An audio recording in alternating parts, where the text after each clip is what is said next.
في حب سوريا الجميلة الغالية ولا تسألوا عاشقا عن إحساسي وشعوري بكف دماء وقتل ودمار وغضب وشلل للحياة السورية للحياة في سوريا سوريا الوطن الثاني.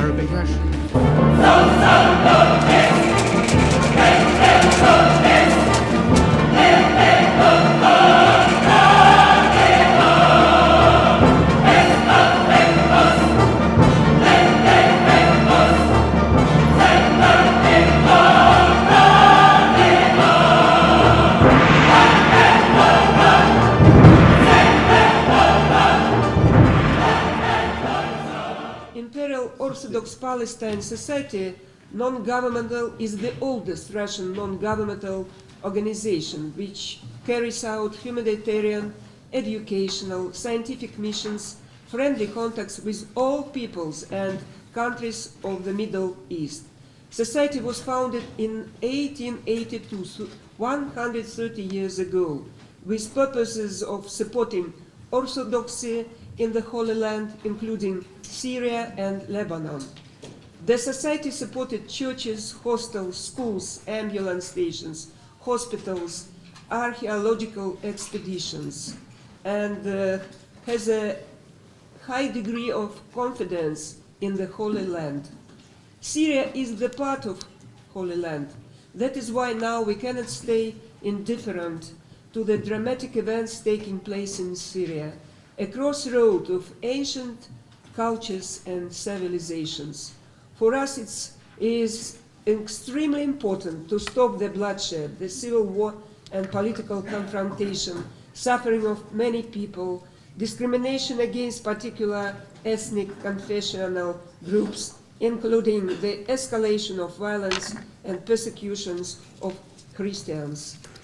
Our society supports the efforts of Russian Orthodox Church aimed to the protection of fundamental rights of Christians, particularly the right of freedom of religion, and the efforts of Russia in peace settlement in Syria, ending the bloodshed and the need to meet all international liabilities in the field of human rights, as in Syria, as well in other countries of the Middle East. The board of our society appeals to the international community and the leadership of the Middle East not to allow a further mass exodus of Christians from the Middle East. The loss of Christians' presence in this region will upset the religious balance in the center of the Christian world, the Holy Land, a balance that have been created over centuries. Our society acts to protect the peaceful coexistence of all religious communities of Syria, prevention of interconfessional discord. We strongly condemn the forces that try to derail the peace settlement plan, further raising the level of confrontation. We want the national, regional, and international organizations to raise their voices in defense of the rights of the Christians and civilians in the Middle East, North Africa, and in the world as a whole. Now, thank you very much for your attention. I will pass with pleasure the word to Natalia Narochnitskaya, President of the Institute of Democracy and Cooperation in Paris, member of board of our society, who kindly agreed to be a moderator during this, we hope, very useful and effective meeting, please. Ladies and gentlemen, dear guests, I join my voice to welcoming words of my colleague and partner, Mrs. Elena Agapova. Our Parisian Institute has a purpose to organize discussions between civil society of European and Russian and East European and Middle East societies to create a clear picture of our attitudes over the most acute problems of modern world. We have already organized a conference on Syria in December, last December, where a lot of very interesting data and information was presented by our correspondent in Syria, Anastasia Popova. And today we are very satisfied with the fact that we managed to invite from Syria the representatives of big communities representing millions of Syrians and who are not connected either with the Baath party or with the government, but are independent. And they try also to draw the international community's attention to the real drama in Syria. And they are sure that reconciliation has still a chance if the Western society is not choosing to ignore the real situation there, the dramatic situation with killings, with torture perpetrated mostly by the mercenaries and religious fanatics who are not Syrians at all. And that is why we are very pleased that you have come to participate in this event, and this is an official side event during the session of the UN Council on Human Rights. And human rights are the most important issue for the modern societies. And we are deeply concerned with the fact that practically all prerequisites for human rights in Syria are now in danger and they are practically crushed. What is pending? That is the crash of Middle Eastern religious and inter-ethnic balance and equilibrium. And that house will stop any chance, not only for human rights, but for life itself. And our guests are ready to testify and to present videos and materials about the atrocities perpetrated by mercenaries, and some of them were hypocritically presented as crimes of the government of Mr. Assad. We are not at all speaking on behalf of Assad party in this, but we are trying to establish truth, and we are willing to transmit this knowledge to the Council of Human Rights of UN, because we know that on Monday there will be a session of the Commission on the Inquiry, which by now has chosen to ignore many of these facts we are aware of. Thank you very much for your attention, and now we give the floor to our distinguished guests and participants from Syria, and we congratulate them for their courage to come. Thank you very much. I've now the pleasure of introducing Mother Agnes Mariam of the Cross, Mother Superior of the Monastery of St. James the Mutilated in Qara in Syria, Secretary General of the International Support Team for National Reconciliation, otherwise known as Musalaha. Mother Agnes. Good morning. We thank the Imperial Orthodox Palestinian Society and the Institute of Democracy and Cooperation in Paris to have organized this important event. We thank this venerable audience. We are very happy to be in the Palace of United Nations in Geneva, a place we always consider as a shrine of humanity. We are here to consider the report of the Independent International Commission of Inquiry on the Syrian Arab Republic for the violations of the human rights. This commission, just to remember, was established on 22 of August 2011 by the Human Rights Council through resolution S17/1 adopted and its 7th special session. The Commission presented its first report to the Human Rights Council on 2 December 2011 and a subsequent report on 12 March 2012. The Council once again extended for twice the Commission's mandate for further period until March 2013. Shortly after its establishment, there have been appointments for Mr. Paulo Sergio Pinheiro, Karen Koning Abu Zaid, Yakin Ertkük to serve as the commissioners. And then two new commissioners were appointed, Carla Del Ponte and Vitit Munter Barhorn from Thailand. As its name suggests, it is an independent international commission of inquiry. Is meant to be independent. Unfortunately, after having very carefully read the mentioned 4 reports, we feel uncomfortable.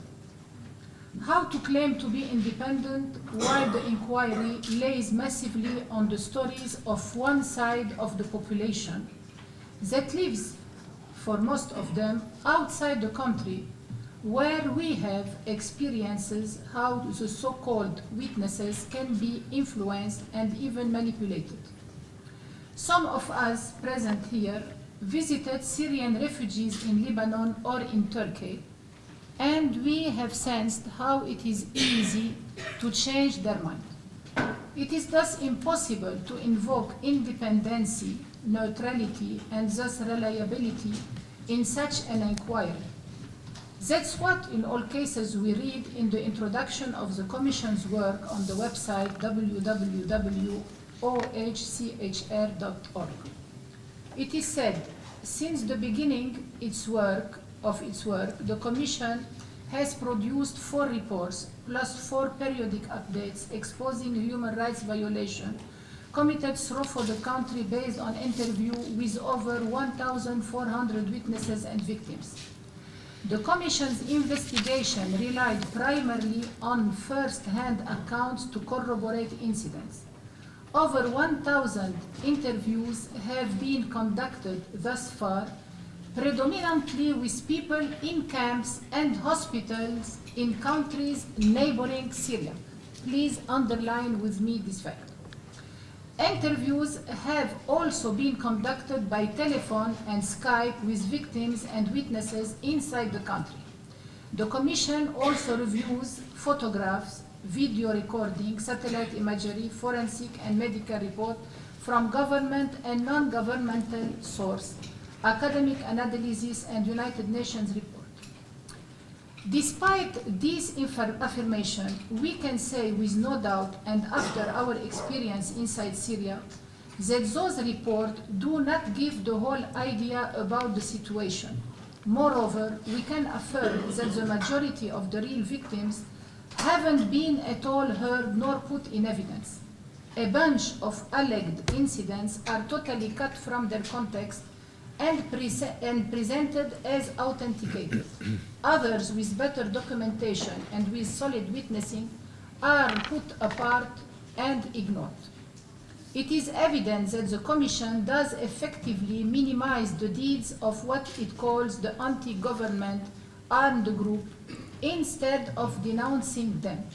Let us bring to you 4 bright examples of this unbalanced witnessing. First of all, the IEDs, improvised explosive device. Second, the kidnapping and abduction cases, the killing of the peaceful demonstrators, and the blacklist. First, it is said in the first report, number 18, the Commission has noted the increased use by anti-government armed group of IEDs against army and security convoys, patrol and facilities such as military buildings and checkpoints, have also been using IEDs in assassinations, targeting government officials and individuals from the army and security forces. At this time, we have become a supportive environment for the anti-government groups, or just to spread terrors as a means to make a tactical benefit. When the report talks about cases, it suggests that kidnapping and abductions are an exception in the areas under the control of the so-called anti-government groups and in other areas, where thousands of innocent people are disappearing and where families under threat are striving to collect ransom or receiving in a plastic bag the body of their dear ones, many times cut in pieces. our colleagues spend the most of their time to liberate abducted people, and they will give you their testimony. Third, the Commission is aware in the report number 45, the first report. The Commission is aware of acts of violence committed by some demonstrators. However, it notes that the majority of civilians were killed in the context of peaceful demonstrations. Accounts collected by the Commission, including those of defectors, indicated that protesters were largely unarmed and determined to claim their rights and express their discontent peacefully. Dear sirs and ladies, we are living in Syria, and I have asked the Syrian Red Crescent since November 2011 to provide an updated list of victims. This list is available. A very simple lecture of the victim cases will show that the minority of the injured person were through the demonstrations that are held every day, everywhere in Syria, with the lowest percentage of real casualties worldwide. Third, checkpoints and roadblocks were set up to prevent people from moving freely and joining demonstration, especially on Fridays. Defectors who were deployed at checkpoints told the Commission about a blacklist with names of people wanted by the authorities. Will the Commission hear us if we bring reports of blacklists set up by the anti-government forces that justified the unjustified and arbitrary liquidation of hundreds of innocent civilian victims? Now, about the sources. We read in the first, the Syrian government has yet to allow the Commission to undertake investigation inside the country. And in the final report we are commenting today, the Commission we are commenting such a difficulty to rely on a one-side story. They cannot conclude the inquiry without hearing everybody. Freedom of expression, democratic rights, and the release of political prisoners. Subsequent protests called for respect for human rights and demanded far-reaching economic, legal, and political reform. By mid-March, peaceful protests erupted in Daraa as a symbolic case of mass manipulation and consequently of lawless inquiry. This story that Sheikh Mohammed al-Matroud will bring for the first time before you, and its counterfact is a sample of hundreds of cases where the fabrication of false realities has conducted the international community to special measures, you know. That's why we will leave now the place for Sheikh Mohammed, and please, John, present him. Yes, I will. Thank you, Mother Agnes. Indeed, it's my pleasure to pass the floor to Sheikh Mohammed al-Mutarada, who is a founder of the Forum of Syrian Tribes and Clans, Secretary General of the Popular Committee for National Reconciliation, in other words, Musalaha, a member of the Lord Descendants of the Line of the Prophet, and the chief in Dara of the Nuaym tribe, a tribe which comprises some 3 million people. Sheikh Mutarada. Ladies and gentlemen, peace be with you. We never expected that the United Nations report could be so biased with regard to the facts, especially these days when everything is public. The report is neither realistic nor credible, because the facts it contains are all from one point of view. The proof of this lies in comparison with the reality on the ground. The nature of the events from the very beginning shows that there are hidden factors, and that everything that has been published on the events is a lie. On the basis of this, convictions have been built up which have caused the situation to escalate. Many civilians have lost their lives. This should force us to analyze reality so that all the structures of life are protected from systematic destruction. The event started in Dara. I am from Dara, and I've lived there for 45 years. I'm one of the notables of the province of Dara and among the founders of the Forum of Tribes and Clans of Syria. The events began with the arrest of children who had painted graffiti onto the walls. This is against the law. Various invented stories about them aggravated the situation. I know the children personally and I know their families. After they were released from prison, together with their relatives, a group of people set fire to the local law courts, and all the court records of persons tried for drug dealing were destroyed. Ambulances were also set on fire and 11 policemen were killed. But nobody's fingernails were pulled out, and the children were not tortured. By exposing the case of one of the 17 children imprisoned, a false image was created. I have a friend whom I have lived with for 15 years, Sheikh Mohammed al-Sibrani, also from Dara, from the town of Jassem. He's a school teacher. He's one of the founders of the opposition demonstrations in the province. After these demonstrations went far beyond what is permissible, my friend discovered the presence of extremists and he left the movement. He began by opting for peace and he took position with us against the demonstrations and in favor of pacification and security in all provinces. When the others found out that he had broken the agreement he had undertaken when the demonstrations were initiated, they murdered his eldest son, Abdel Rehman, a schoolboy. I can testify to this. 1 week after the death of his son, they killed him too with a bullet in the head during evening prayers at the mosque. We have testimonies and telephone numbers to prove this. Another incident at Nawa, near Dara, the murder of 7 members of the military intelligence services. More than 2,000 people from the opposition went during a demonstration to the offices of military intelligence, where they camped out for more than 4 hours. 400 people then broke through the barrier and stamped the soldiers to death. They decapitated them and ransacked the building, stealing all the cars and weapons they found there. They then burnt the whole complex to the ground. We today, in the movement for national musalaha, reconciliation, are working to stop the violence. In Homs, for example, there are some 850,000 people who have fled the conflict zones. There are 500 combatants among them, divided into 4 groups, one of which is Islamist, financed from abroad, and whose job is to kidnap civilians. In Khaldive and in Old Homs, there are nearly 1,500 combatants, most of whom come from the areas of combat like Baba Amr. There are 70 Christian residents there who cannot leave because they're being used as human shields. The old town of Homs used to be home to 100,000 Christians before these events. Today there are 800 Muslim families, most of them in combat zones.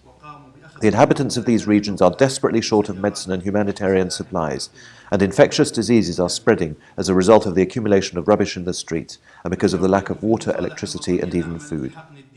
To conclude, it has been an honour for me to address this prestigious meeting and to bring to you the greetings and the hopes of the clans in Syria who continue to nourish the hope that a solution can be found to put an end to the violence and the bloodshed so that all sides can sit down round a table and negotiate. This is the only way to help my country out of the crisis which has engulfed it. Thank you very much.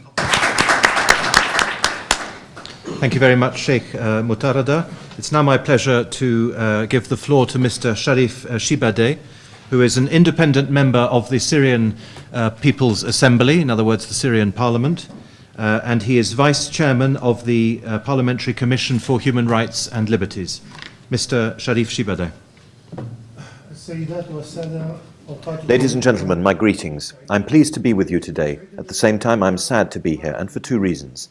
This Human Rights Council could be a council for the defence of human rights, but what we see is that the UN Human Rights Council constantly leans on the weak and lets the strong go.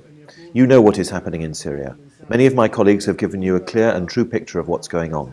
You may well not have seen me here because my car exploded in Damascus. I own only this pen to be able to defend my people. We are here bringing a picture of Syria that I am proud to belong to as a united Christian and a united Muslim country. We have to recognise the role of the media, which was the springhead for the attacks against the country. These attacks were mean and cruel. There are TV satellite channels full of jihadi and Islamist propaganda, calling for Syrians to kill other Syrians. What our brother Christians have been exposed to is a tragic chapter of the life of that philosophy that considers everyone an infidel. These people have been exported to us from countries that do not believe in the freedom of religion or the freedom of the media. Let me tell you that the media have been directing many of those conducting the killing. We have seen acts of killing and torture. Syrians are innocent of this. The international community will have to think carefully about what it is doing. It will soon find such jihadi groups in its own countries. I cannot understand why so many states want to give lessons of democracy to the Syrian people when we all know that we have lived side by side, Christians and Muslims. Let me tell you very candidly, for those of you who haven't been to Syria, that the mosque is often adjacent to the church. We would never recognize sectarianism or a divided society. You must know something that is very important. The Salafist movements are going to call upon you here in the West. We have seen what happened in the USA on the 11th of September 2001. We have seen similar events in France and the UK. We have come to know what is taking place in Syria now. All the looting, all the undermining of state institutions, the looting of the state museums, the killing of Muslim and Christian clerics. This is the responsibility of many Arab countries, and you know who they are. I shall name them. They are Saudi Arabia and Qatar. The constant looting of Syria that is taking place by the closest neighbour, Turkey, this should have been resisted by all of us today. If I speak to you, it is full of fear about what is happening in Syria, because it is happening within the context of the so-called Arab Spring, and we have seen nothing but death and destruction from this spring. Democracy can never be born out of destruction and bloodshed.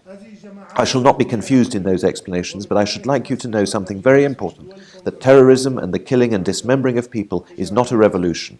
The setting on fire of state institutions is not a revolution. During our visit to Europe, and we know of your culture and civilization, we will show you there is a more realistic way of discussing matters. You in the West have your way of thinking, and we in the East have ours. But I think that humanity has common values. We thank Russia for organizing this event. We thank them for their help in the humanitarian context, considering that humanity is one of the most important things. Russia has been attacked and criticized. We are proud of the role that Russia has played. We hope to be able to resolve the situation in Syria through dialogue. Yet the more we go on this way, the more we will find that terrorist money is being poured into Syria, from Libya, from Afghanistan, from Tunisia. We found people from these countries in Syria who have brought with them the idea of killing people, of decapitating them, and of displacing Christian minorities. It seems that there is room in this world only for the mighty. I thank you very much and hope that the discussion will continue on a rational basis. This is the only way forward. Thank you very much. It's now my pleasure to pass the floor to Dr. Nabil Fayyad. Dr. Nabil Fayyad is a long-time opponent of the regime in Syria. He is president of the Secular Democratic Liberal Party, which is one of the biggest secular parties in the Arab world. He is a pharmacist by profession, but he is also known for his translations of Hebrew texts into Arabic and for his research into the Talmudic sources of the Quran. Dr. Fayyad, thank you. And the total number of interviews conducted since the mandate began in September 2011 stands at 1,391. The crisis intrinsic into this report is the dealing with the national army and the armed groups hostile to the state as being have the same legitimacy. But we can add here that there is some sort of preference of groups hostile to the government which accompanies of a regular hostility to the national army, especially when it enters into details of the alleged violations carried out by government forces. The same report shows up beyond any doubt that there is no organized structure such as the FSA. In the same page we read more than 13 anti-government armed groups, including the Al-Nusra Front, announced their rejection to the legitimacy of the coalition, referring to the National Coalition for Syrian Revolutionary and Opposition that was established on November 12 last year. This means that there is no concrete body of what can be called the FSA. There are isolated groups of fighters. The only connection between them is their antagonism to the government in Damascus. But the USA State Department, as a report itself acknowledged, announced that the Jabhat al-Nusra, the strongest organization in the Syrian arena today among organizations hostile to the regime, foreign terrorist organization, and an affiliate to the Al-Qaeda in Iraq on December 11th of last year. This means that a key part of the armed organizations hostile to the Syrian government is categorized as a terrorist organization. According to our study, of the organizational structure of a brand name only, despite efforts of its leadership and supporters to create a central command and to link it to regional and local military councils.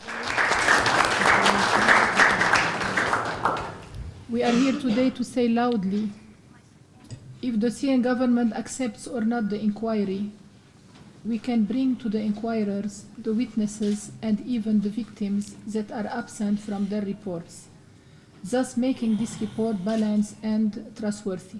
This is our challenge. This is our call.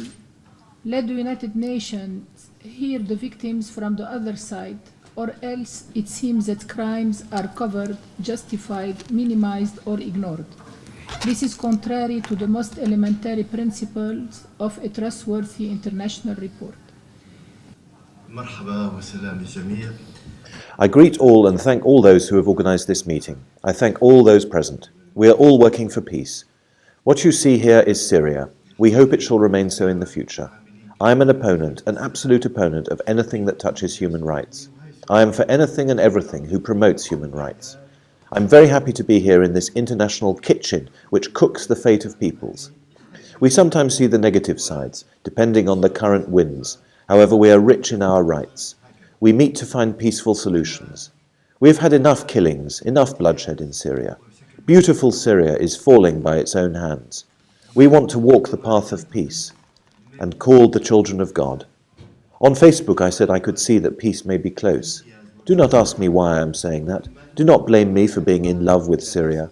We've had enough bloodshed, kidnapping and paralysis of Syrian life. Syria, our second nation. It's the second nation of everyone in the world. Syria is the alphabet. Syria is love. Syria is peace. Syria is coexistence and the cradle of religions and civilizations.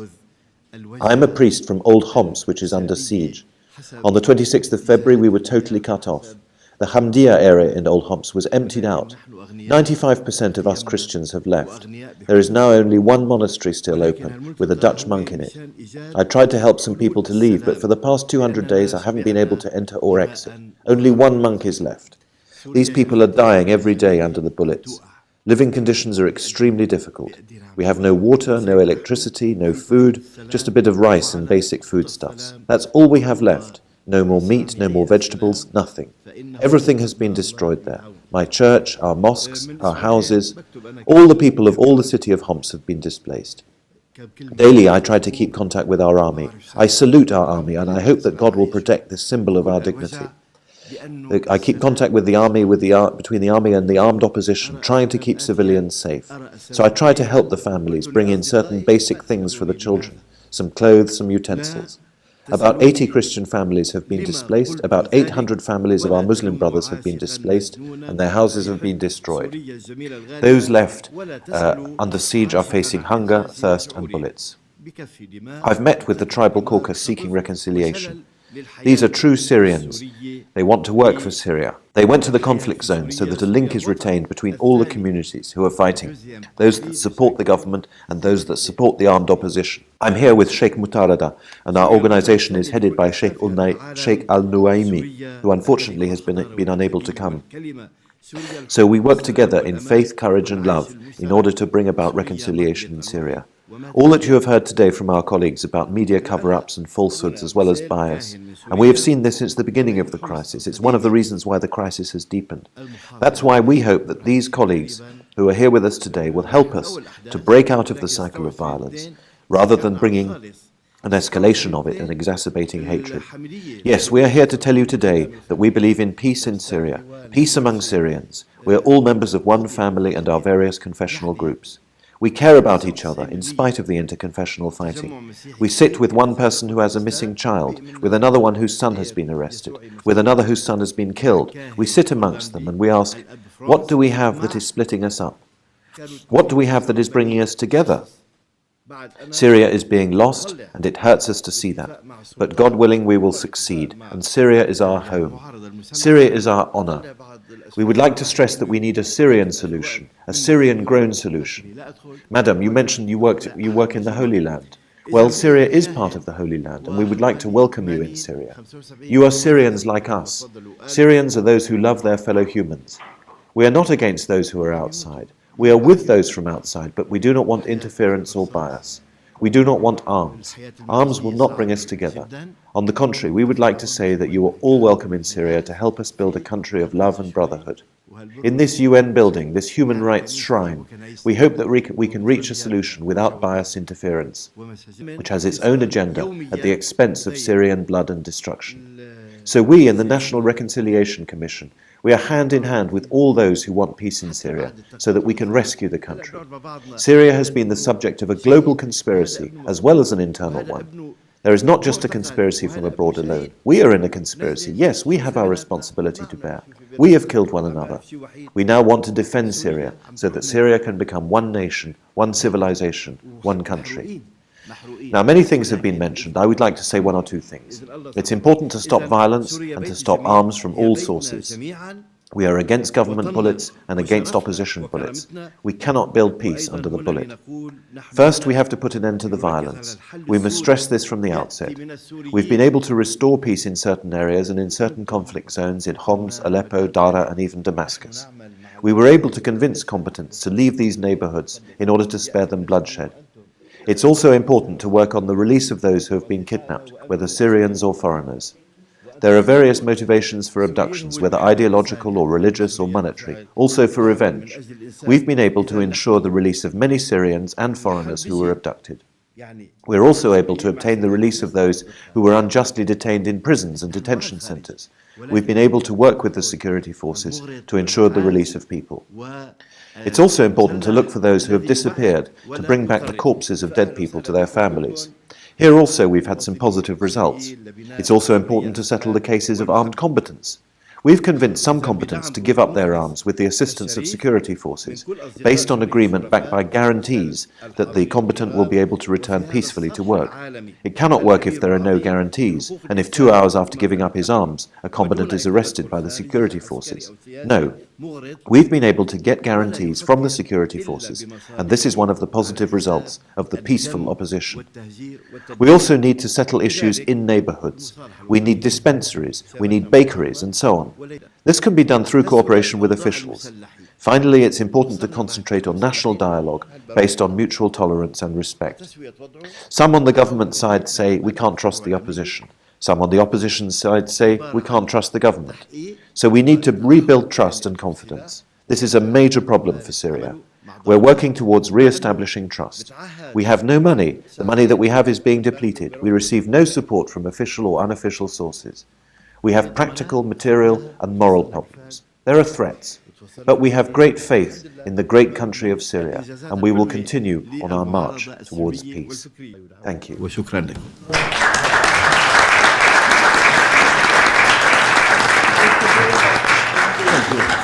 Thank you. We hope after this discussion that we have a great sense that our voices today will be clear to everybody, and the United Nations especially, And I think that we know the path to peace in Syria, and the people from Syria must know that we are, especially Russians, I can say about Russians, they are with us, and we will do everything to help you, and we hope that the peace in Syria will be. Thank you very much for everybody. Thank you. Very emotional, maybe. My colleague Elena Agapova, I cannot but be also emotional.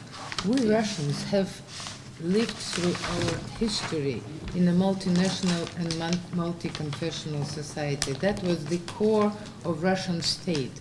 And we know how precious is this harmony and historically relatively harmonious coexistence. Syria was as such part of the skeleton of stability of the whole Middle East, with millions of people and which is growing.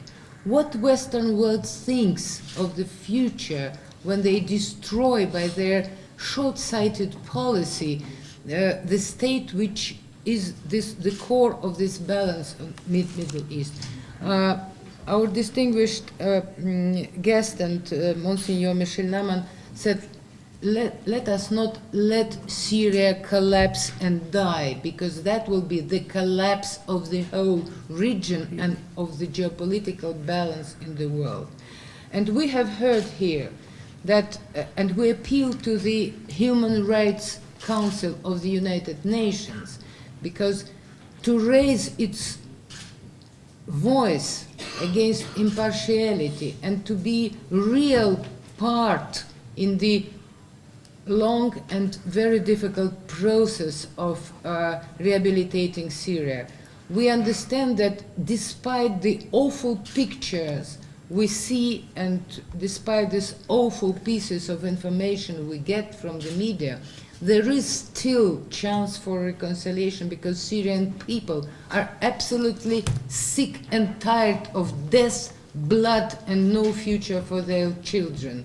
And we know that the crimes, atrocities of the so-called rebels, the armed bands, have by dozen times exceeded all possible sins of Syrian government. And we appeal to international community to raise their will, to change this hypocritical media campaign where there's only unilateral support for one party, which is glorified despite all the facts about the atrocities, and the policy of satanization in the eyes of international community of another party. We know that that is the new instrument of geopolitical wars in our times. That has begun in Yugoslavia, then continued with Iraq, etc. It changes by very little method, but the theory is exactly to satanize one party, and there is no impartiality. So we invested enormous effort to organize this event, and especially to get our Syrian friends here, because it took a lot of courage for them to come, and they risk their lives. So we hope that those concerned here at the United Nations, and I have worked for the United Nations for almost 7.5 years in the 80s, and I'm proud of this. And now I would like my United Nations Act as a really universal organization that first of all deals with peace, justfulness, etc., that it takes over in a new attitude and stops this hypocrisy anymore. Thank you very much.